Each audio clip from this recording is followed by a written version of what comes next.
Hi everyone, welcome to Fisk financial studies classes. आज हम पढ़ेंगे CFA लेवल 1 की रीडिंग नंबर 32 का LOS 3। यहाँ हम डिस्कस करेंगे किस तरह प्रोजेक्ट इवेल्यूएशन इम्पेक्ट होता है mutually exclusive projects, capital rationing और प्रोजेक्ट सीक्वेंसिंग के वजह से।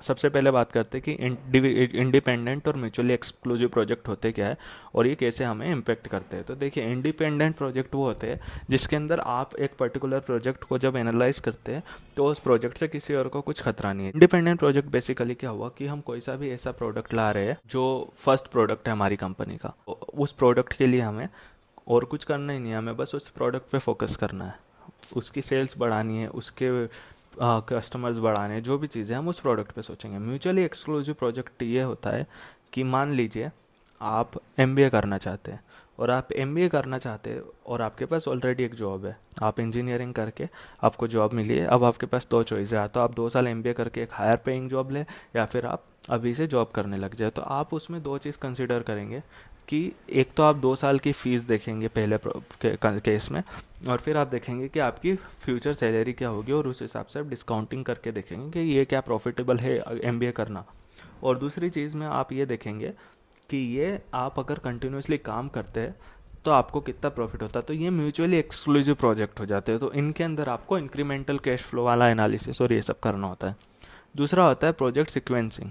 सो प्रोजेक्ट सिक्वेंसिंग यह होता है कि इसके अंदर आपके पास एक ऑप्शन होता है कई बार कि आप इन्वेस्ट करो, अभी थोड़ा कम करें, बाद में जब आपको लगे कि आपका प्रोजेक्ट सक्सेसफुल हो रहा है तो आप ज़्यादा और इन्वेस्ट करते हैं। जैसे कि आपने एक ज़मीन ली कोई भी प्लांट लगाने के लिए, आपके पास ऑप्शन है आप अभी कम कैपेसिटी वाली मशीन वगैरह लगाए और आप उसको मॉडिफाई करके बड़ी बना सकते हैं। आपको पूरा स्टार्ट फ्रॉम स्क्रैच नहीं करना पड़ेगा। तो आप ऐसा बिजनेस ज़्यादा पसंद करेंगे जिसमें आप टाइम के साथ कैपेसिटी बढ़ा सकते हैं, रादर देन ए प्रोजेक्ट जिसके अंदर आपके पास एक फिक्स्ड कैपेसिटी इनिशियल में लगा ली तो वापस बदलने में बहुत मुश्किल आती।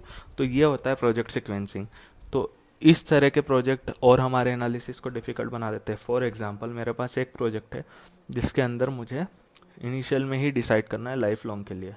अब वो ज़्यादा प्रॉफिटेबल हो सकता है, लेकिन दूसरा जो प्रोजेक्ट है वो मुझे एक अपॉर्चुनिटी दे रहा है कि अगर मेरा प्रोजेक्ट सक्सेसफुल रहा तो मैं आगे इन्वेस्ट करूँ, अदरवाइज़ मैं उसको वही बंद कर सकता हूँ।